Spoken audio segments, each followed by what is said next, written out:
گیا سارے عالم میں عجب انجمنا رائی ہے۔ خوش آمدید خواتین و حضرات، ایک بار پھر اس خصوصی ٹرانسمیشن میں آپ کا میزبان محمد جنید اقبال حاضر خدمت۔ تو جناب یقیناً خوشیوں کا معاملہ ہے، مسرتوں کا معاملہ ہے، کرم کا معاملہ ہے، رحمتوں کا معاملہ ہے کہ اللہ نے ایک بار پھر ہمیں رمضان عطا کر دیا۔ یہ حسین سا، یہ خوبصورت سا مہمان ایک بار پھر ہمارے درمیان آ گیا۔ اب یہ اور بات ہے ناظرین کہ ہم اس کی قدر کس حد تک کرتے ہیں، یہ اور بات ہے کہ ہم اس کا استقبال کس طرح سے کرتے ہیں، یہ اور بات ہے کہ ہم اس کا اہتمام کس انداز سے کرتے ہیں، اور یہ اور بات ہے ناظرین کہ ہم سے راضی ہو کے جاتا ہے یا اللہ نہ کرے ناراض ہو کے جاتا ہے۔ ہمیں کال کیجئے، جوائن کیجئے، اور جو بات آپ کرنا چاہتے ہیں رمضان المبارک کے حوالے سے بالکل کیجئے۔ یاد رہے ناظرین کہ آج سے انشاءاللہ بزم سحر کی ابتدا ہو جائے گی، یعنی رات آپ مفتی اکمل صاحب کو دیکھیں گے، اور کل انشاءاللہ دن میں مفتی ابو بکر صدیق صاحب میرے ساتھ ہوں گے بزم افطار میں، اور انشاءاللہ یہ سلسلہ اسی انداز سے زندگی رہی تو 30 رمضان المبارک تک جاری رہے گا۔ دہلی ہندوستان سے کالر ہمارے ساتھ ہیں۔ السلام علیکم۔ کال آپ کی ڈراپ ہو گئی، بات کو تھوڑا سا آگے بڑھاتے ہیں۔ مفتی صاحب کیا فرمائیں گے کہ اب ماشاءاللہ جس انداز سے ایک کنٹینیوٹی آپ کی رہتی ہے، اور پورا مہینہ لوگ آپ کو جو ہے وہ بزم سحر میں دیکھتے ہیں، لوگوں کے اس میں کوئسچنز بھی ہوتے ہیں، انٹریکشنز بھی ہوتے ہیں، آپ کیا سمجھتے ہیں کہ اس مرتبہ کیا نیا دینے والے ہیں، لوگوں کی کیا ایکسپیکٹیشنز ہیں آپ کے ساتھ؟ اصل میں لوگوں کی کوشش یہ ہوتی ہے کہ ان کی توقعات کے مطابق پروگرام پیش کیا جائیں، اور لوگ جو اکثر ہم سے توقع کرتے ہیں وہ دینی معلومات ہوتی ہیں، کچھ ترغیبات ہوتی ہیں، کچھ ایسے کلمات کا وہ خاموش زبان سے مطالبہ کر رہے ہوتے ہیں کہ جو کلمات سننے کے بعد ان میں عمل کی ترغیب پیدا ہوتی ہے، گناہوں سے اجتناب آسان ہو جاتا ہے۔ تو ہم حتی الامکان کوشش یہ کرتے ہیں کہ ایسے ہی ٹاپکس کا انتخاب ہو کہ جن ٹاپکس کو ایک شخص جب اپنی نیند قربان کر کے ٹی وی کے سامنے بیٹھ کر وہ سن رہا ہے تو پچھلے سال سے کچھ مختلف بھی ہو، اور اس انداز سے ہو کہ اس کو اپنے اندر ایک چینج محسوس ہو۔ جب وہ سنے تو اس کو ایک عمل کی ترغیب حاصل ہو، گناہوں سے اجتناب کے سلسلے میں اس کو حوصلہ حاصل ہو جائے۔ شیاطین تو ویسے ہی بند ہوتے ہیں، نفس کو مغلوب کرنا بھی ان کے لیے آسان ہو جائے۔ تو جب انسان کسی کے کلمات سن کے اپنے آپ میں ایک چینج محسوس کرتا ہے، اور بہت سی ایسی چیز جنہیں ان کلمات کو سننے سے پہلے وہ بسا اوقات اپنے لیے ناممکن یا بہت زیادہ مشکل سمجھ رہا ہوتا ہے، لیکن ان کلمات کی برکت سے وہ چیزیں اس کو آسان محسوس ہونے لگ جاتی ہیں، تو پھر اس کو ایک قلب میں ایک ایسا نور محسوس ہوتا ہے کہ جس نور کی برکت سے نفس کو مغلوب کرنا آسان ہو جاتا ہے۔ اگر ہم اس میں کامیاب ہو جاتے ہیں کہ ہم کسی بالفرض 1,00,000 آدمی ہمیں دیکھ رہا ہے، میں بہت ہی ذرہ بتا رہا ہوں، ماشاءاللہ کروڑوں کی تعداد میں لوگ دیکھتے ہوں گے، 1,00,000 آدمی بھی اگر دیکھتے ہیں اور ان میں سے 50,000 بھی اپنے قلب میں وقتی طور پہ ہی کوئی تبدیلی محسوس کریں، یہ بھی ہماری کامیابی ہے۔ اور پھر اگر وہ عملی لحاظ سے تبدیل ہوتے ہیں، اور یہ عملی تبدیلی رمضان گزر جانے کے بعد بھی ان کی مسلسل زندگی پر اثر انداز ہوتی ہے، تو میں کہتا ہوں ہماری بہت بڑی کامیابی۔ بات یہ ہے کہ میرا پیغام محبت ہے، جہاں تک پہنچے، اور اصل بات تو ہم نے وہی پہنچانی ہے۔ تو مفتی صاحب آپ بتائیے آپ کی کیا پلاننگز ہیں، کیا سلسلہ ہے، کیا تیاریاں ہیں، کل انشاءاللہ کیا غدر بپا کرنے والے ہیں آپ؟ دیکھیں ماشاءاللہ مفتی صاحب نے بہت اچھے انداز میں بڑے کم لفظوں میں ساری بات بیان کی ہے۔ مقصد یہی ہوتا ہے کہ لوگوں کو روشناس کرایا جائے۔ بالکل نبی کریم صلی اللہ علیہ وسلم کی تعلیمات کے احکامات عموماً لوگ سیکھنا چاہتے ہیں، جاننا چاہتے ہیں، لیکن ان میں دسترس نہیں ہوتی، ان کے پاس وہ ذرائع نہیں ہوتے۔ تو یہاں پر اس سٹیج پہ بیٹھ کر کوشش کی جاتی ہے کہ بہت سمپل باتیں بڑے آسان انداز میں لوگوں کو بیان کی جائے، اور اس کا نتیجہ ہم نے یہ دیکھا ہے الحمدللہ کہ لوگوں کی زندگی میں واقعی تبدیلی آ جاتی ہے۔ بالکل ایسا پاکستان میں تبدیلی آنا تو ایک آسان بات ہے کیونکہ ماحول ہے یہاں کا ماشاءاللہ، لیکن دیکھا یہ گیا کہ یورپ، امریکہ جہاں پر اسلامی ذرائع نہیں ہیں، وہاں پر نوجوانوں نے کیو ٹیلی ویژن کو دیکھ کر اپنی زندگی کو تبدیل کر لیا، اپنے لباسوں کو تبدیل کر لیا، چاہے لڑکی ہو چاہے لڑکے، ماشاءاللہ وہ اتنے کین ہو گئے نالج کے کہ کیو ٹی وی پہ بہت ٹرسٹ کرتے ہیں اس حوالے سے۔ بالکل ایسا کہ یہاں سے جو نالج بیان کی جاتی ہے، نالج کی جاتی ہے، تو دیگر چینلز کے مقابلے بہت ٹرسٹ فل ہوتی ہے، مطلب وہ بڑی ایتھینٹک سمجھتے ہیں اس بات۔ ایک کالر کو شامل کرتے ہیں۔ السلام علیکم۔ السلام علیکم جی۔ وعلیکم السلام، کون صاحب اور کہاں سے بات کر رہے ہیں؟ جی بھائی جان سیاکوٹ سے بول رہا ہوں، محمد قدیر۔ محمد عبد القدیر صاحب۔ جی جی جناب، آپ کو پہلے تو رمضان کی آمد کی بہت مبارک۔ خیر مبارک جی، آپ سب کو، میرے بھائیوں کو بھی بہت بہت رمضان مبارک ہو۔ جناب خیر مبارک، فرمائیے کیا کہنا چاہتے ہیں؟ یہ زکوٰۃ کے بارے میں پوچھنا تھا میں نے۔ اچھا چلیں، اب سلسلے کا رمضان میں بھی دے سکتے ہیں نام؟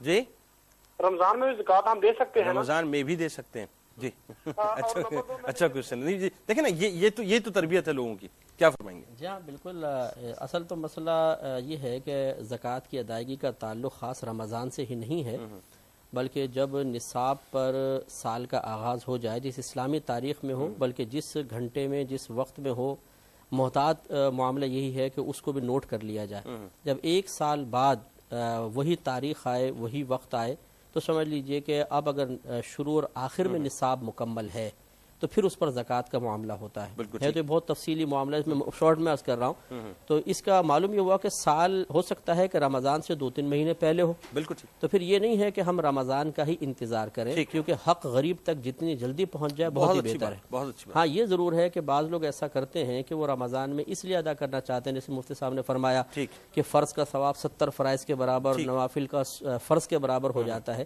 اگر یہ سوچ کار فرما ہے اور اطراف میں کوئی ایسا محتاج نہیں جس کو فوری طور پہ ضرورت ہے، ایمرجنسی بنیادوں پر کوئی کام نہیں ہے، تھوڑی سی تاخیر کر لی جائے اور رمضان میں ادائیگی کی جائے تو اس میں کوئی حرج نہیں۔ بالکل ٹھیک، بالکل ٹھیک۔ اچھا ایک بات بتائیے مفتی صاحب کہ ابھی آج ماشاءاللہ پہلی سحری ہونے والی ہے، اور بہت سے لوگوں نے، جب میں آ رہا تھا تو یہ بات ڈسکس ہو رہی تھی، ہمارے یہاں بڑا غلط العام ہے، اور یہ بہت چھوٹی سی بات ہے، لیکن بار بار آپ نے ظاہر ہے کلیئر کی ہے، آپ نے بھی کلیئر کیے، اور میں چاہتا ہوں ابھی اس لیے ہو جائے تاکہ آج پہلی سحری ہے، تو اگر اللہ نہ کرے کسی سے کوتاہی ہونے والی ہو تو کم از کم اس کا روزہ خراب نہ ہو۔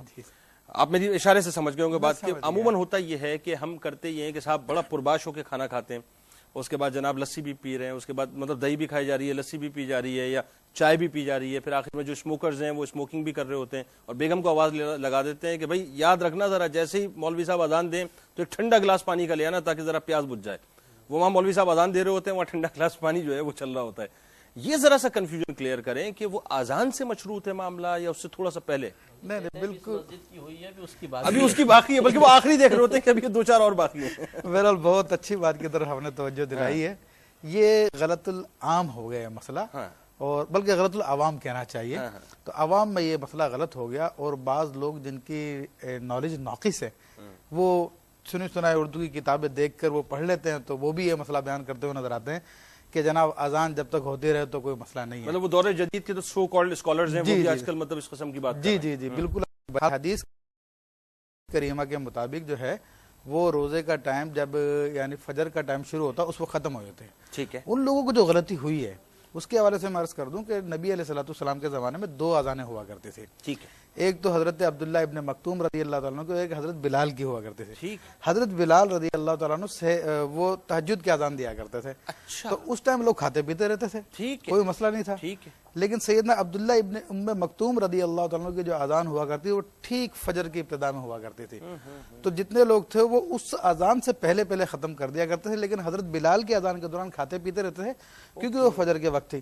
اب وہ سو کالڈ اسکالرس، ان کو اتنی تحقیق نہیں ہوتی احادیث کی، تو وہ کہتے ہیں جہاں اذان کے درمیان میں کھانا پینا ٹھیک ہے۔ تو یہ میں واضح کر دینا چاہتا ہوں آپ کے سوال کے جواب میں پوری دنیا کے مسلمانوں پر کہ اذان ہمارے یہاں پہ جو دی جاتی ہے وہ فجر کے بعد دی جاتی ہے جب روزے کا وقت ختم ہو جاتا ہے۔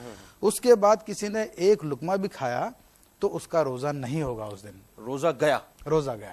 ٹھیک، یہ بات میں نے اس لیے واضح کی ناظرین کہ یہ اتفاق ہے، جب میں آ رہا تھا تو 2-4 دوستوں سے ظاہر ہے گفتگو شروع ہو جاتی ہے، بات چیت ہوتی ہے، تو خاص طور پہ مجھے کہا کہ جنید بھائی آپ جا کے اس مسئلے کو اٹھائیے گا کیونکہ بڑے کنفیوژنز ہیں۔ مسئلہ یہ ہے کہ ہم یہ پیٹ کی آگ تو ہم جتنا ہی کھا لیں بجھے گی نہیں، لیکن میں نے دیکھا ہے وہ ایون یہ بھی ہوتا ہے، وہ سگریٹ پی رہے ہوتے ہیں تو آخری پف ایسے لے رہے ہوتے ہیں جیسے وہ زندگی کا آخری پف ہوتا ہے کہ اس کے بغیر کام نہیں چلے گا۔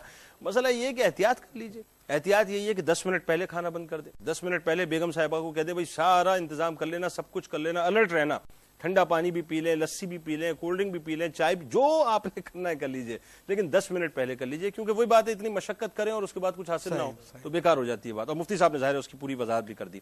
اچھا ایک چیز اور بتائیے کہ ہمارے یہاں یہ چونکہ یہ مسئلہ آپ کو یاد ہوگا آج سے کوئی تقریباً 5-6 سال پہلے آپ نے بیان کیا تھا، ابھی 2 باتیں آ رہی ہیں نا، سحر کی تو بات ہو گئی، افطار کی بھی بات ہو جائے۔ وہ آپ نے کھجور کا ایک مسئلہ بتایا تھا، وہ بڑا بلاک بسٹر ہٹ ہوا تھا وہ مسئلہ کہ یہ ایک بالکل نئی چیز لے کے آئے ہیں مفتی صاحب کہ جی مطلب کھجور کھانے کے بعد دعا پڑھنی چاہیے۔ آج بھی ہمارے کنفیوژن ہے، لوگ پہلے پراپر دعا سنتے ہیں، بآواز بلند دعا پڑھتے ہیں، اس کے بعد جو ہے وہ کھجور کھاتے ہیں۔ جی ہاں، دیکھیں سنت کریمہ یہی ہے، تمام سننے والے بھی اس کو چاہیں تو نوٹ کر لیں کہ پہلے افطار کیا جائے گا، اس کے بعد دعا پڑھی جائے گی۔ اصل میں زیادہ لوگ جو غلط فہمی کا شکار ہوئے اس وجہ سے کہ ہر چینل پہ تقریباً یہ ایک ہیڈنگ آتی ہے، مین ہیڈنگ روزہ کھولنے کی دعا. جی. تو جب وہ پہلے لکھیں گے روزہ کھولنے کی دعا تو پہلے وہ دعا لوگ سمجھتے ہیں کہ دعا پہلے ہوتی ہے، پھر اس کے بعد کوئی عمل ہوتا ہے تو وہ اس دعا کو پڑھتے ہیں، پھر وہ روزہ کھولتے ہیں. حالانکہ دعا کے اندر جتنے بھی الفاظ استعمال ہوئے ہیں سب ماضی کے ہیں، پاسٹ کے الفاظ ہیں. ٹھیک ہے نا؟ تو ان پاسٹ کے الفاظ کے استعمال ہی ہمیں بتا رہا ہے. جیسے اللہم لک صمت، اے اللہ تعالیٰ میں نے تیرے لیے روزہ رکھا. وبی کا آمنت، تجھ پر ایمان لایا. وعلیک رزق کا افطرت، مطلب بعد میں جب ہم کہتے ہیں تو افطرت، میں نے تیرے رزق دیے اور اس سے افطار کیا. ٹھیک ہے. تو یہ اسی وقت جملہ درست ہوگا جب ہم پہلے افطار کر چکے ہوں گے. اعلیٰ حضرت امام اہل سنت نے فتاوی رضوی میں واضح طور پر اس کو لکھا ہے کہ پہلے افطار انسان کرے، اس کے بعد یہ دعا پڑھے. ٹھیک ہے. تاکہ سنت کے مطابق اگر پہلے کوئی دعا پڑھ کے کرتا ہے پھر بھی ٹھیک ہے، لیکن سنت ادا نہیں طریقہ یہ ہے کہ سنت ظاہر جب ایک کام کریں تو سنت پہ عمل کرنے زیادہ اچھی بات ہے. بالکل. پشاور سے ایک کالر ہے، انہوں نے تو آج ماشاءاللہ پہلا روزہ رکھ لیا. السلام علیکم. کیا حال ہے؟ ٹھیک ٹھاک جنید بھائی، ویری نائس پروگرام، بہت اچھا کر رہے ہیں، بڑا انفارمیٹو ہے. جی بہت شکریہ، بہت شکریہ، بہت شکریہ. آپ لوگوں نے تو آج پہلا روزہ کر لیا. جی نہیں، ہمارا پارشل تھا. اچھا پارشل تھا. اچھا ہاں آپ کے ابھی تو ہاں صحیح ہے، وہ مسئلہ تھا نا. بالکل ٹھیک. جی ایگزیکٹلی ہمارا تھا. ہمارا جیسا ہمارے کلینکس میں بھی آدھے لوگوں کا تھا، ہاسپٹلس میں بھی آدھوں کا تھا، آدھوں کا نہیں تھا. یہ بڑا مسئلہ ہے. Quite partial. یہ بڑا مسئلہ. جی جنید بھائی مجھے 2 کویشچنز کرنے ہیں، مگر مجھے رپلائی تب دینا ہے کہ جب میں پھر I'll go to the TV، پھر مجھے رپلائی آپ نے کرنا ہے. آپ کتنی دیر لگے گی آپ کو ٹیلی ویژن تک میں 1-2 منٹ میں آپ سے بات کر کے میں پھر چلی. Fine no problem. پہلا میرا کویشچن یہ ہے کہ اب جہاں تک تراویح کا مسئلہ ہے، کیا عورت کے لیے تراویح مسٹ ہے؟ اگر مسٹ ہے تو کین شی مطلب 20 کی بجائے وہ 8 پڑھ سکتی ہے یا 4 پڑھ سکتی ہے؟ اچھا ٹھیک ہے بتا دیں. ایک تو یہ، اور دوسرا میرا کویشچن یہ ہے کہ صلاۃ التسبیح 4 رکعت ہوتی ہے. جی اب بعض لوگ یہ بھی کہتے ہیں کہ بھئی آپ 4 نہیں پڑھ سکتے تو یو کین گو فار 2. ارے اچھا جی اب مجھے 2-4 مطلب آپ سپلٹ کر کے پڑھ سکتے ہیں، 2 کر کے پڑھ سکتے ہیں یا خالی 2 پڑھ سکتے ہیں؟ ٹھیک ہے بالکل بتاتے ہیں. تھوڑی سی اس میں کنفیوژن ہے، کائنڈلی میرے دونوں پوائنٹس کلیئر کریں. بالکل آپ کو بتاتے ہیں. ارے صاحب ہمارے یہاں تو چاند تک پہ کنفیوژن ہو گیا. ویسے تو آسمان پہ چاند ایک ہی ہوتا ہے، لیکن پتہ نہیں ہمارے یہاں کتنے چاند جو ہے وہ پیش کر دیے جاتے ہیں. اچھا یہ تو اس پہ گفتگو کر لیتے ہیں، ظاہر اتنا وقت ان کو لگے گا پہنچنے میں. ایک بات اور بتائیے کہ مفتی صاحب آپ سے کہ ہمارے یہاں جس انداز سے ہم ایک چیز جو میں محسوس کرتا ہوں، بہرحال وہ تو میں نے عذرائے تفنن نے ایک بات کہہ دی کہ ہم کھاتے رہتے ہیں آخری وقت تک، لیکن ایکچولی تو روزہ رکھنا تو بنیادی طور پہ اس بھوک اور اس پیاس کی جو مطلب یوں سمجھ لیجئے کہ روح ہے اس کو محسوس کرنا ہے. جی ہمارے یہاں معاملہ یہ کہ پورا دن ہم جو ہے فاقے سے رہتے ہیں، بھوکے رہتے ہیں، اور جیسے ہی وہ الارم بجتا ہے تو وہ ایسا لگتا ہے کہ مطلب وہ ہمارے اندر کی جتنے بھی مطلب آتے ہیں ان کا الارم بج جاتا ہے. پھر اس کے بعد ہم جو کھانا شروع ہوتے ہیں تو پھر سحری تک جو ہے کھانے کو نہیں چھوڑتے. تو یہ ذرا سا بتائیں یہ بیلنس کیسے کریں اس چیز کو؟ دیکھیں اس حوالے سے کہ روزہ کھولنے میں جلدی کرنا اور یعنی ٹائم ہونے کے بعد جلدی کرنا، یہ تو اللہ کو بڑا پسند ہے. ٹھیک ہے بالکل صحیح. وہ اس بات کو اس میں بندگی کا اظہار ہے. ٹھیک ہے کہ بندہ اپنے نفس کو روک کے رکھے ہوا تھا میرے لیے، اب میں نے چھوٹ دیے تو دیکھیں اپنی ضرورت کی طرف کیسے جاتا ہے. ٹھیک ہے. تو اسی طرح افطاری میں دیر تک کھانا یہ بھی سنت ہے نبی کریم صلی اللہ علیہ وسلم کی کہ آیا کہ جب تک افطاری میں دیر جلدی کرو گے اور سحری میں دیر کرتے رہو گے تو سنت پہ قائم رہو گے. ہاں البتہ پوری رات جو چرنے کا سلسلہ ہے، چرنے کا سلسلہ اچھا ورڈ ہے، تو وہ واقعی صحت کے لیے بہت نقصان دہ ہے. اور یوں سمجھ لیجئے کہ روزے کے جو اعلیٰ ترین فوائد ہمیں حاصل ہونے تھے ان میں سے ہم تقریباً 50% مائنس کر دیتے ہیں. اچھا وہ چرنے کے بعد پھر جو جگالی بھی ہوتی ہے نا، کیا ہوتا ہے وہ کرنے کا تو موقع نہیں ملتا. تو وہ تقریباً 50% ہم لوگ مائنس کر دیتے ہیں. کیونکہ صحت کے لیے روزہ کس قدر فائدہ مند ہے تو اس کے لیے تو سائنٹسٹ نے پوری کتابیں لکھ دی ہیں. اور ڈاکٹر ہلوک نور باقی نے کہا کہ ایک دن آئے گا جب ہر شخص کہے گا کہ روزہ رکھو. تو اس روزے کا پورا فائدہ اسی صورت میں ہوگا جب ہم نبی علیہ الصلوۃ والسلام کی سنت مبارکہ کو لیں اور رمضان میں 2 ٹائم کھانا، افطاری کا اور سحری کا، اس کے درمیان میں انسان زیادہ کھانے سے گریز کرے تاکہ اس کا ہاضمہ بھی درست ہو. بالکل. اچھا مفتی صاحب ان کی جو کال آئی تھی میرے خیال اس سے پہلے کچھ آپ کہنا چاہ رہے تھے. جی میں یہ عرض کرنا چاہ رہا تھا، آپ نے تو افطار کا خالی تذکرہ کیا، ہمارے ہاں تو فیوچر پلاننگ سحری میں یہ ہوتی ہے کہ اتنا کھا لو کہ درمیان میں نفس کو بھوک پیاس محسوس ہی نہ ہو.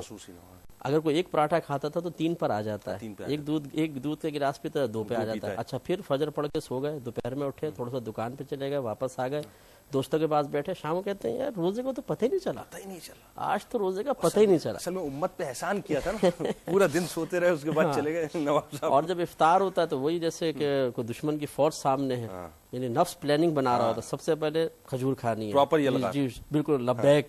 اچھا یہ نقشہ کھینچا، بڑا اچھا نقشہ کھینچ رہا ہے ویسے. پھر یہ پھر وہ جیسے وہ اندر سے بولتا ہے ہمارے ہاتھ کتنی تیزی کے ساتھ مشین کی طرح چلتے ہیں اور وہ ڈکا رہے ہیں. پھر ہم نے دیکھا ہے کہ آپ نے بھی دیکھا ہوگا سحری میں وہ جب اس میں تراویح میں کھڑے ہوتے ویسے ابھی نہیں معاملہ سمٹا نہیں، آپ نے جلدی سمیٹ دیا. دوسرے کے کندھے کے اوپر ادا کر رہا تو ہٹا ہٹا کے تھک جاتا ہے، غنودگی کے اندر اس پہ پڑے ہوتے ہیں آدھے. تو یہ بڑی ڈکارے لے رہے ہوتے ہیں. ویسے ایک بات بتاؤں، یہ اتنی اچھی تصویر کشی آپ نے کی، اتنی پیاری آپ کی آبزرویشن ہے. اچھا جو پشاور سے خاتون تھی، جی ہاں وہ بہن نے فرمایا تھا، دیکھیں تراویح جو ہے یہ رمضان کی تمام راتوں میں 20 رکعت ہر عاقل بالغ مسلمان مرد و عورت کے لیے سنت مؤکدہ ہے. ٹھیک ہے. سنت مؤکدہ اس عمل کو کہتے ہیں کہ جس کا کرنا باعث ثواب ہوتا ہے. شریعت کی طرف سے اس کے لزوم کا حکم دیا گیا ہے. ایک دو بار چھوڑا تو برا کیا، لیکن چھوڑنے کی عادت بنا لیں گے تو گناہگار بھی ہوں گے. بالکل ٹھیک ہے. تو اسی میں اس کا جواب بھی آ گیا کہ 20 رکعت تراویح ہی صحابہ کرام علیہ الرضوان نے باقاعدہ جماعت کے ساتھ مسلسل تسلسل کے ساتھ ادا کی ہے. یہ الگ بات ہے کہ نبی کریم صلی اللہ علیہ وسلم نے اس کے امت پر واجب ہونے کے خوف کی بنا پر صحابہ کرام کے ساتھ مکمل 20 رکعت نہیں پڑھی. لیکن یہ جو 8 رکعت کا تصور ہے، 4 رکعت کا تصور ہے، یہ غلط تصورات ہیں. 20 رکعت تراویح ہی ادا کرنی ہوگی اور رمضان کی تمام راتوں میں. بالکل ٹھیک. اس میں ضمن اس بات کا جواب بھی ہو گیا کہ جو بعض لوگ 5 روزہ تراویح 10 روزہ تراویح میں شرکت کرنے کے بعد کہتے ہیں اب تو جی معاف، یہ نہیں ہے. رمضان کی تمام راتوں میں اس کو یہ پڑھنا ہی ہوگا. کیا صلاۃ التسبیح کے حوالے سے ذرا آپ وضاحت کر دیجیے. دیکھیں صلاۃ التسبیح نبی علیہ الصلوۃ والسلام کی سنت ہے. کیا بات. اور جس چیز کو نبی علیہ الصلوۃ والسلام نے جس طرح بھی تعلیم کیا ہمیں اسی طرح ہی ادا کرنا ہے. ٹھیک ہے. اور اگر اس طرح ادا نہ کریں تو اس حدیث کی زد میں آتے ہیں کہ من احدث فی دیننا فی امرنا ما هو لیس منہ فهو رد، کہ جو ہمارے دین میں کوئی ایسی بات ایجاد کرے جو اس میں سے نہیں ہے وہ مردود ہے. اب یہاں بھی گھس گئے لوگ ہیں تو صلاۃ التسبیح تو بھی یہاں پر 4 کو 4 ہی ادا کرنی ہوگی، اس میں اپنی طرف سے کوئی رعایت نہیں کر سکتے. میں حیران ہوتا ہوں کبھی کبھی ناظرین، آئے دن ایک بم گرتا ہے کہ جی اب سننے میں آیا کہ جی وہ یہ بات کر دی، اب سننے میں آیا یہ بات کر دی. میں کبھی کبھی سوچتا ہوں کہ یہ نیم حکیم جو ہیں یہ ہمارے معاشرے کے اندر کتنے پیدا ہو گئے، بلا وجہ لوگوں کو پزل کرتے ہیں، بلا وجہ جو ہے وہ لوگوں کو ڈسٹرب کرتے ہیں. دیکھیں جی میں گزارش، علماء موجود ہیں ماشاءاللہ، ظاہر ہے یہ ان کا مقام اور رتبہ ہے، میں طفل مکتب ہوں، لیکن ایک گزارش کروں گا، صلاۃ التسبیح تو تیر و ہدف ہے جناب. اور کوشش کریں ماشاءاللہ جیسے مفتی صاحب نے فرمایا، مفتیان نے فرمایا کہ آپ 5 وقت نماز کی پابندی اپنی کریں، نوافل کی کثرت کریں، قرآن پاک کی تلاوت کریں، صدقات دیں، خیرات دیں، روزے کا اہتمام کریں. اور ہو سکے تو یہ میں گزارش کر رہا ہوں دنیا کے تمام دیکھنے والوں سے کہ روز رات صلاۃ التسبیح کا بھی اہتمام کریں. یعنی تراویح کا تو ظاہر اہتمام کریں گے، صلاۃ التسبیح کا بھی اہتمام کریں. کیونکہ صلاۃ التسبیح کیا ہے ہم اس کی حیثیت کو نہیں سمجھ سکتے، لیکن چونکہ ہمارے سرکار نے ظاہر ہے فرما دیا تو پھر وہ کیا ہوگی وہ وہی جانتے ہیں. تو اس کا اہتمام کریں زیادہ سے زیادہ، اور کوشش کریں کہ اس رمضان میں اس معاملے کو بالکل ایسے تھام کے رکھیں کہ یہ صلاۃ التسبیح یا دیگر عبادات جو ہیں وہ کسی طور سے ہمارے ہاتھوں سے جانے نہ پائیں، تاکہ اللہ ہمارا راضی ہو جائے اور یقیناً سرکار مدینہ صلی اللہ علیہ وآلہ وسلم راضی ہو جائیں. ذوالفقار بھائی کیا سنائیں گے اب؟ خالد محمود پنچبندی صاحب کا ایک کلام پیش کرتا ہوں. تاجدار مدینہ کے جلوے جن کے دل میں سمائے ہوئے ہیں، تاجدار مدینہ کے جلوے جن کے دل میں سمائے ہوئے ہیں، دور رہ کر وہ قرب آشنا ہے، دل مدینہ بنائے ہوئے ہیں، دور رہ کر وہ قرب آشنا دل مدینہ بنائے ہوئے ہیں، جن کو ان کی توجہ نے پالا رحمت نے جن کو نوازا ان گداؤں کا کیا پوچھتے ہو، وہ زمانے پہ چھائے ہوئے ہیں،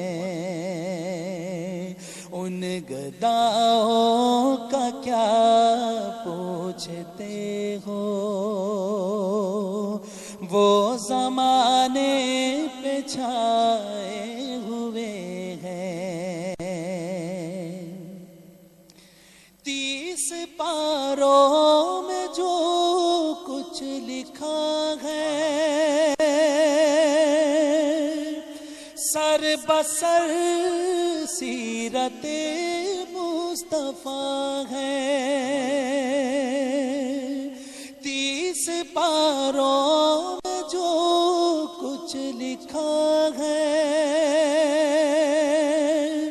سر بسر سیرت مصطفیٰ ہے، ان کی سیرت میں جو ڈھل گیا ہے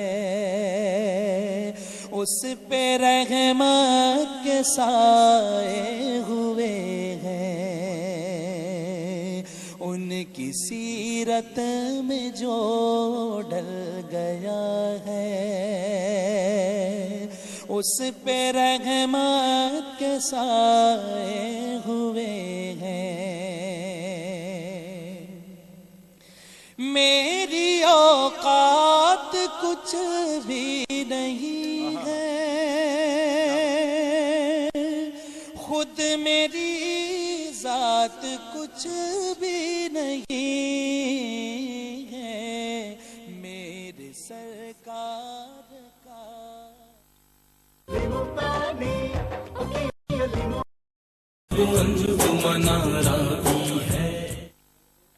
خوش آمدید خواتین و حضرات۔ تو جناب بس یوں آئے تھے اور یوں بچھڑنے کا وقت آ گیا، مبارکباد آپ کو دے دی، مسرت ہو گئی ماشاءاللہ، دل کو طمانینت بھی پہنچ گئی، اچھی اچھی باتیں بھی آپ نے سن لی ماشاءاللہ۔ اب سلسلے کا آغاز ہو چکا اور اس یقین کے ساتھ کہ اب آپ ہمارا ساتھ نہیں چھوڑیں گے اور یقیناً ہم آپ کا ساتھ نہیں چھوڑیں گے۔ آخر میں کچھ پیغامات لیتے ہیں، ایک آدھ شعر جو ہے وہ مزید سنیں گے ذوالفقار بھائی سے، کچھ تھوڑی سی باتیں میں بھی آپ سے عرض کروں گا۔ جی مفتی صاحب کیا کہنا چاہیں گے؟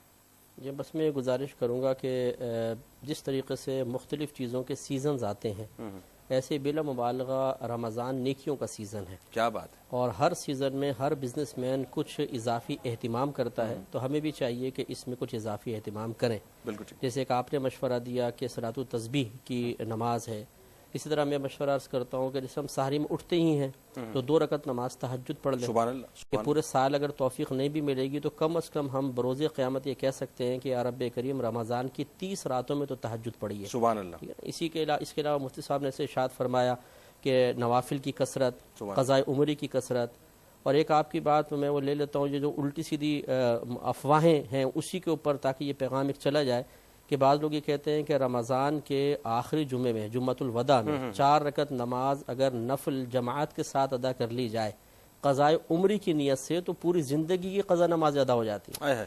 یہ بالکل غلط ہے، اور اس کی جو حدیث بنائی ہے یہ بالکل جھوٹی حدیث ہے، اور نبی کریم صلی اللہ علیہ وسلم نے فرمایا کہ جو مجھ پر جان بوجھ کر جھوٹ منسوب کرے وہ اپنا ٹھکانہ جہنم میں بنا لے۔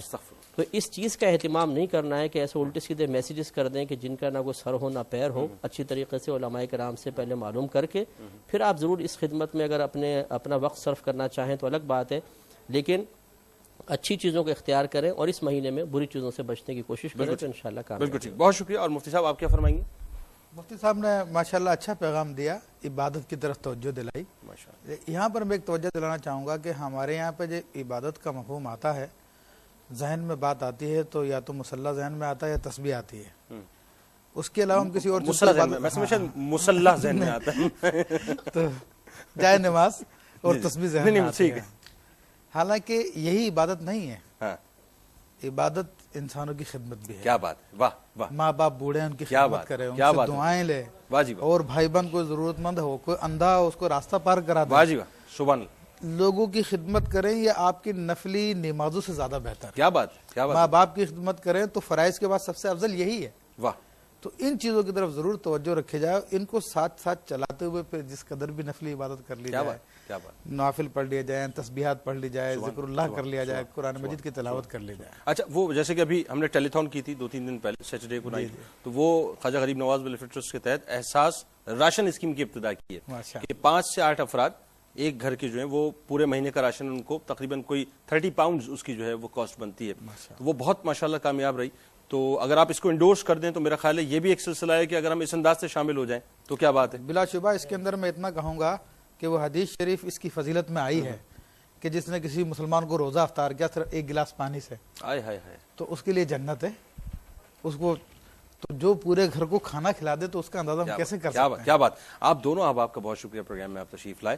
اور آخر میں ناظرین میں صرف اتنی بات عرض کروں گا کہ ظاہر ہے مفتی اکمل صاحب, مفتی ابوبکر صدیق صاحب, ذوالفقار بھائی, یہ تمام وہ شخصیات ہیں جو اب پورا مہینے آن آف آپ کے ساتھ رہیں گی. ڈیفینیٹلی یہ تو مستقل بنیادوں پہ بزم سحر میں آپ کو نظر آئیں گے. مفتی ابوبکر صاحب جو ہیں وہ بزم افطار میں میرے ساتھ مستقل بنیادوں پہ ہوں گے. ذوالفقار بھائی بھی آن آف آتے رہیں گے, جاتے رہیں گے. لیکن ایک بات ذہن میں رکھیے گا, شخصیات تو آن آف رہتی ہیں, اعمال آن آف نہیں ہونے چاہیے. شخصیات تو آن آف آپ کو ترغیب دیتی رہیں گی, اعمال آن آف نہیں ہونے چاہیے. شخصیات تو چہرے تبدیل کر کر کے آن آف ہوتی رہیں گی, لیکن یہ جو اخلاص کا معاملہ ہے یہ آن آف نہیں ہونا چاہیے. یہ نیت کا معاملہ آن آف نہیں ہونا چاہیے. یہ عبادت کا معاملہ آن آف نہیں ہونا چاہیے. یہ تقوی کا معاملہ آن آف نہیں ہونا چاہیے. یہ روزے میں فاقے اور روزے کے تصور کو بالکل صحیح سمجھتے ہوئے کہ بنیادی طور پہ اس کا فرق کیا ہے, یہ آن آف نہیں ہونا چاہیے. تلاوت کلام پاک کا سلسلہ آن آف نہیں ہونا چاہیے. تراویح کا سلسلہ آن آف نہیں ہونا چاہیے. 5 وقت نماز تکبیر اولیٰ کے ساتھ پہلی صف میں کھڑے ہو کے ادا کرنی ہے, یہ سلسلہ آن آف نہیں ہونا چاہیے. صدقات اور خیرات کا سلسلہ آن آف نہیں ہونا چاہیے. دعاؤں کا سلسلہ آن آف نہیں ہونا چاہیے. تہجد کا سلسلہ آن آف نہیں ہونا چاہیے. اور ایک بات جو میں خاص طور پہ میرا بڑا دل کرتا ہے اور میں بار بار ریپیٹڈلی یہ بات عرض کرتا ہوں کہ کوشش کیجئے گا, ذرا سا کوئی 10-12 منٹ تو لگتے ہیں اس میں, کوشش کیجئے گا کہ صلاۃ التسبیح کا معاملہ بھی آن آف نہیں ہونا چاہیے. یاد رکھیے ناظرین, زندگی کا کچھ نہیں پتا کس وقت ایک سنسناتی ہوئی گولی آ کے ہمارے سینے پہ لگے اور ہمارے اس گرم سے بدن کو ٹھنڈا کر کے چلی جائے. ہمیں نہیں پتا. ہم نہیں جانتے کہ ہم کہاں گاڑی سے اتریں اور سڑک پہ قدم رکھیں اور اچانک ایک بلاسٹ اور پتہ چلا ہمارے ہی جسم کے لوتھڑے اڑ کے کہیں بجلی کے تاروں کے ساتھ چپکے ہوئے ہوں. جب انسان کو یہ پتہ چل جائے کہ انسان کی وقت کیا اور اس کی حیثیت کیا ہے تو پھر ہر لمحہ جو ہے اس کے لیے بڑا قیمتی ہوتا چلا جاتا ہے. اپنے ساتھ ایک بات کا اور عہد کریں. وہ عہد یہ کریں کہ میں برائیوں سے بچنے کی کوشش کروں گا. میں روزہ رکھوں گا تو میں اپنے آپ کو ہر اس گناہ سے بچاؤں گا. میں یہ عہد انٹرنلی کرتا ہوں کہ میں اپنے آپ کو ہر اس برائی سے بچاؤں گا جس سے میرا پروردگار ناراض ہوتا ہے, اور یقیناً ہر برائی سے پروردگار ناراض ہوتا ہے. تو کوشش کیجیے گا ناظرین کہ یہ جو 30 دن ہیں یہ بنیادی طور پہ جہد مسلسل کی طرح گزرنے چاہیے. ایک بھٹی ہے جس سے اپنے آپ کو گزار کر کندن بنانے کی کوشش کیجیے گا. ایک بھٹی ہے جس سے ایک ریفائننگ پروسیس ہے. آپ نے دیکھا ہوگا کہ عموماً جب خام سونا ہوتا ہے تو وہ بھٹی کے اندر بے انتہا تپایا جاتا ہے, لیکن جب وہ بھٹی سے نکلتا ہے تو وہ مکمل طور پہ 24 کیرٹ کا ہو جاتا ہے. تو اپنے آپ کو اعمال کے اعتبار سے 18 کیرٹ کا, 14 کیرٹ کا مت بنائیے گا, 22 کیرٹ کا بھی مت بنائیے گا, بلکہ اعمال آپ کے جو ہیں وہ 24 کیرٹ ہونے چاہیے. دیکھیں مفتی صاحب کی مسکراہٹ جو ہے انڈورس کر رہی ہے میری بات کو کہ یہ مفتی اکمل صاحب کی مسکراہٹ جو ہے میرے لیے یقین مانیے بڑی اس وقت قیمتی ہے کہ یہ 24 کیرٹ کا جو گولڈ ہے اگر یہ آپ اپنے آپ کو بنا لیں گے تو میں سمجھتا ہوں کہ پھر کوئی شے آپ کو جھکا نہیں سکتی, پریشان نہیں کر سکتی. ہمارے اپنے اعمال, ہماری اپنی زیادتیاں, ہماری اپنی لغزشیں, ہماری اپنی کوتاہیاں ہوتی ہیں جو ہمارے سامنے آتی ہیں. اللہ تو کرم کرنے کو تیار ہے, اور یہ تیاری ہی ہے کہ اس نے ہمیں زندگی بھی دے دی, شعور بھی دے دیا, صحت بھی دے دی, اور اب رمضان المبارک جیسا خوبصورت مہمان بھی دے دیا. میری زندگی رہی انشاءاللہ تو کل میں بزم افطار میں آپ کے ساتھ ہوں گا, آپ کی خدمت میں آپ کے ساتھ انشاءاللہ پورے 30 دن رہوں گا. میرے ساتھ مفتی ابوبکر صدیق صاحب ہوں گے, ممتاز علماء کرام ہوں گے, اس کے علاوہ ممتاز شناخواں حضرات ہوں گے, آپ ہوں گے, آپ کی کالز ہوں گی, اور یقیناً آج رات سے انشاءاللہ آپ مفتی اکمل صاحب کو بزم شہر میں تسلیم صابری صاحب کے ساتھ دیکھیں گے. کوشش کریں گے کہ بس آپ کی خدمت میں حاضر ہوتے رہیں, اپنا حق اس چڑیا کی طرح ادا کرتے رہیں جو ایک بوند لے کے آتی تھی اور نار پہ ڈالتی تھی. کم از کم اس سوچ کے ساتھ کہ نار بجھانے والوں میں تو بروز محشر نہیں لکھی جاؤں گی, نار بجھانے والوں میں لکھی جاؤں گی، نار جلانے والوں میں تو کسی طور سے نہیں لکھی جاؤں گی۔ اجازت دیں اپنے میزبان محمد جنید اقبال اور ہماری پوری ٹیم کو اس دعا، اس امید، اس یقین کے ساتھ کہ اللہ تبارک و تعالیٰ آپ کا، ہمارا، ہم سب کا حامی و ناصر ہو۔ اللہ حافظ۔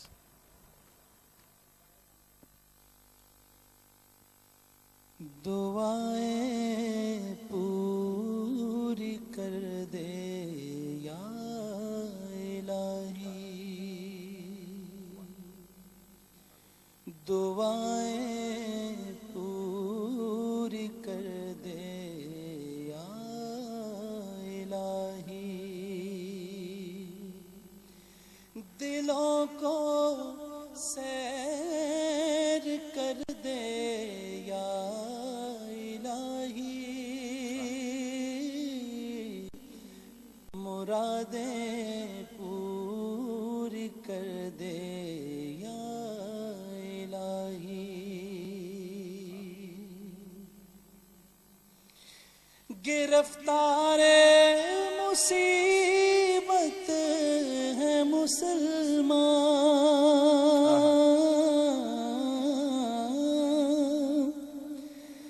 گرفتار مصیبت ہے مسلمان،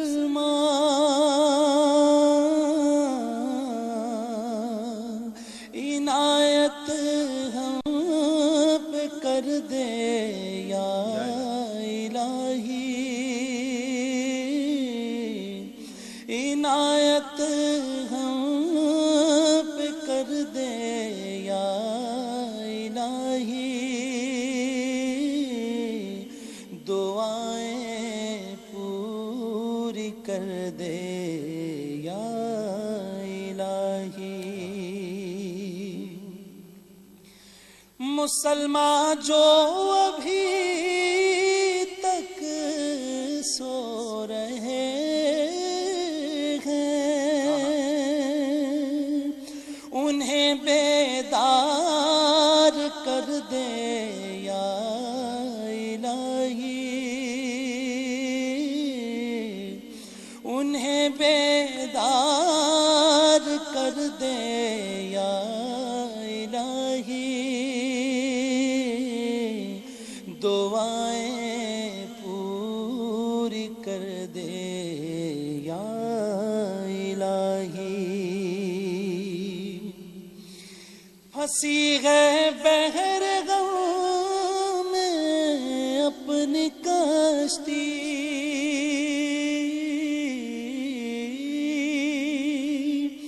یہ بیڑا پار کر دے یا الہی، یہ بیڑا پار کر دے یا الہی، دعائیں پوری کر دے یا الہی، کریمہ سن مناجات منور،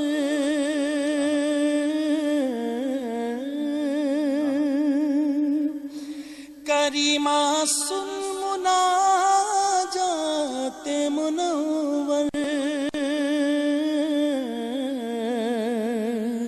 اسے مقبول کر دے یا الہی، اسے مقبول کر دے یا الہی، دعائیں پوری کر دے یا الہی، دلوں کو سیر کر